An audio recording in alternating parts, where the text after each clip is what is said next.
Hi fire signs, Aries, Leo, Sagittarius, Ascendant, Sun, Moon, Venus, Rising in this cross-watching, and welcome to your Tarot Love Messages. Today we're going to be taking a look at will your person here come back to you? So will he or she come back into your life? So I guess this is more tailored for those of you who are in a disconnection or like a separation, in a division here with your romantic interest. As always, these messages do remain general, so please just keep that in mind. If you're after a personalized tarot reading with myself, feel free to reach out and inquire. I will list my email address just below the video here. So we'll go ahead and give the cards a shuffle and see what it is that they predict here for you and your special someone. So will the two of you here cross paths again? Will he or she come back into your life?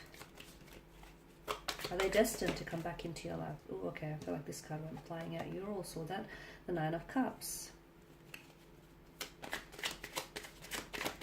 So some of you I can see are very hopeful, or you're very optimistic that you might have the opportunity to cross paths, or you'll have the opportunity to reconcile things with your special person. Or is it their energy? Are they the ones that have this unshakable faith and unshakable optimism that the two of you will cross paths and that everything will work out? Okay, the Three of Swords, the High Priestess, Six of Pentacles, Two of Wands, and the King of Cups, but this body is in reverse. Alright, so your person, I feel like, I'm not going to say they're deluded, but I do feel like your person here is very hopeful for reconciliation, or they're very optimistic that the two of you will work this out. You may be in a disconnection or a separation here. I feel like something here has definitely disrupted the flow of your connection. In fact, I get a strong sense of dualism here with your spread. You've got the Three of Swords. So it may have been a third-party situation. There may have been another person involved. There may have been dishonesty, infidelity, cheating, scandals, lies, deception, betrayal. There may have been some secrecies here as well with the High Priestess. Now with the Two of Wands, again, I'm getting this duality here. It's like this person maybe didn't end up choosing you, or they didn't, they treated you as an option rather than a priority. I can see that this is someone who has hurt you, and to me I feel like this hurt hasn't fully healed. Time heals all things, and maybe it's not been long enough. Maybe it's just been recent, or maybe it's a very the wound is still fresh, and it's a deeply cut wound and it still festers, and I can see it's still kind of bleeding into the present here. The Nine of Cups.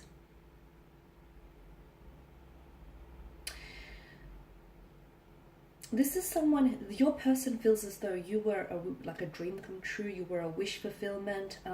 They felt as though you had all the qualities, all the traits and characteristics that they wanted within a partner. So it's like you checked off their checklist. They've absolutely admired everything about you.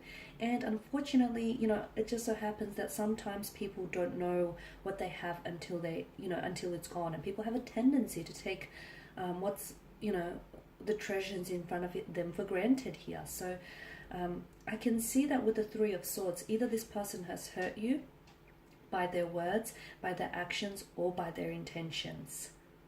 Okay, for some of you, a third-party situation. So maybe this is someone who was romantically committed to someone else. They might have been in marriage or in a partnership with someone else. They might have cheated on you. There's a strong sense of emotional anguish here. Okay, I'm also seeing there were secrecies. So for a lot of you, maybe you didn't even know this up until the reading. You did have an intuition. Okay, you did have the High Priestess, she's big on intuition. So you did have this intuitive feeling that something was off, or something didn't quite add up, or that there might have been someone else, or you had a feeling that I feel like was trying to I see foreshadowing, or I see like a very strong intuition that was trying to hint at something. But I feel like some of you maybe glossed over those red flags, or maybe ignored those red flags, those red flags were an indicator that something was indeed off. And for some of you, I do feel like this is someone who either they disrespected you, by lying, by deceiving, by cheating, by being dishonest, by being disloyal to you here. A lot of hurt, a lot of tears shed. Even whilst you're in separation, I feel like you're sort of trying to feel it to heal it, and I can see that there is still a lot of emotional processing that's happening here on your end, but also on their end as well. With the High Priestess, whenever she pops up in the reading, it's like the outcome of a situation is unknown. So I know you want a yes or no answer from me, but I feel like it's almost like the messages for me are being veiled by the appearance of the High Priestess here. And I say this because I feel like this person is in two minds about reaching out to you. And I'm also seeing that this situation can really go any which way.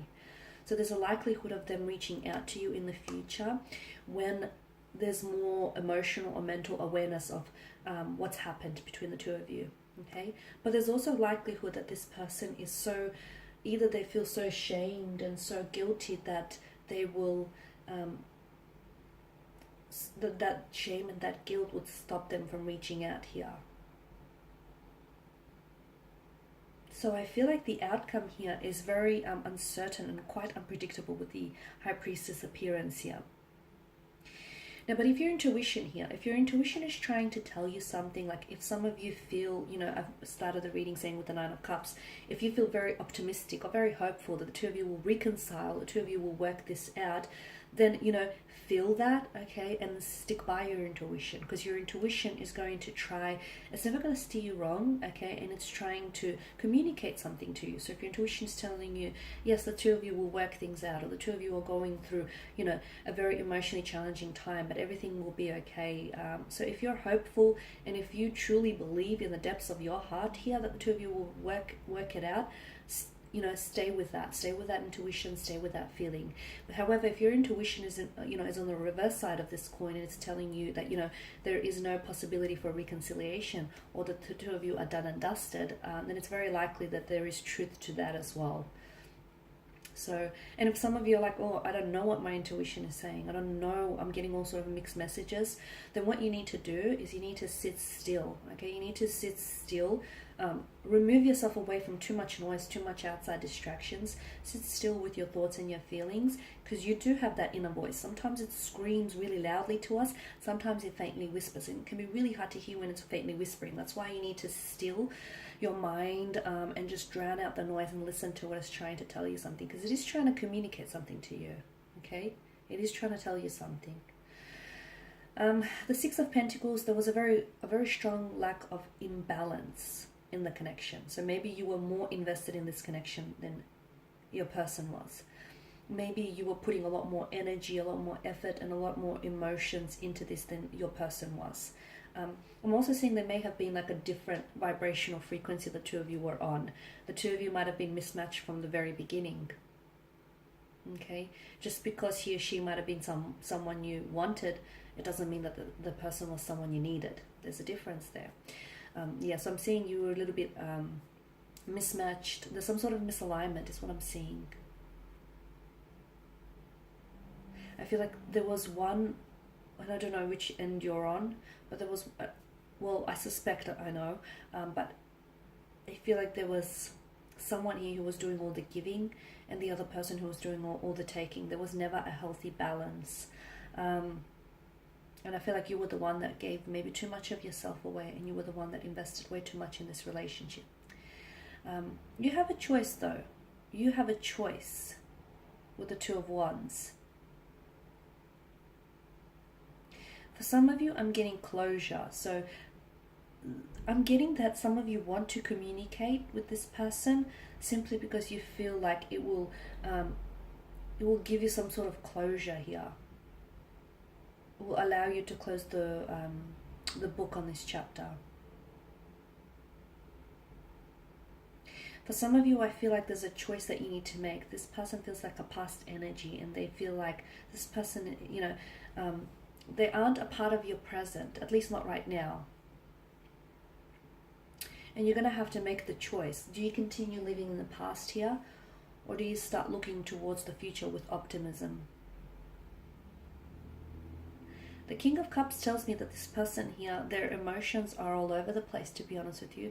And this is why I say there is a likelihood that this person, I feel like it can go any which way, and I need you to really understand that, because right now their emotions, like their energies, the energies that are being channeled from this individual, is they're very scattered. I don't know if there's someone who's just not able to get a good hold, a good grasp of their emotions, but they're very scattered. I don't know if this has thrown them off. I don't know if there's other external forces that are affecting their like current energy right now, but they're all over the place. They're an emotional wreck, Okay, could be several factors why they are the way they are here. However, so once they get more of an emotional mental awareness, it's very likely that your person might reach out to you. What happens from there? Well, then you decide your fate. But for others of you, I feel like because this person is so ridden with guilt or shame, or just, heavy with some sort of emotional burden, it's very likely that they may end up not coming back, not reaching out. And this is why I say, for some of you, considering this is your energy here, you're going to have to make the decision. Do you continue living in the past and being hopeful, optimistic that you potentially might reconcile things with them, even though it's not looking very likely? Or do you, move on? Do you release the energy, and do you move towards the future? Because potentially what's happening is, some of you, I feel like you're blocking yourself, and you're preventing yourself from, from anyone new from entering your life, and you're preventing yourself from engaging into a relationship with someone who is emotionally available for you. Okay. So I know, and again, I started the reading saying that there was a lot of dualism, and when there's a lot of duality, it's like ping-ponging between, like back and forth. It's on and off, back and forth, hot and cold. There's this, it's an undecided of energy. So the reading predicts that it can go any which way, really. This person can come back into your life. Okay, and the two of you could potentially look at reconciling things and even building a future together. The other interpretation the card's predicting here, that it's very likely that this person continues to drown in their emotions, and they don't feel like they're in control, and therefore they won't end up reaching out to you. However it unfolds, you hold the future in your hands. Just remember that, guys. Alright, and that's all I have for you. Thank you as always for watching and listening. Please show your support by subscribing to the channel, liking, commenting, or sharing. I will be sharing with you more tarot love messages, so stay tuned. And for those of you interested in a personalized tarot reading, feel free to inquire. Otherwise, take care, guys. Bye for now.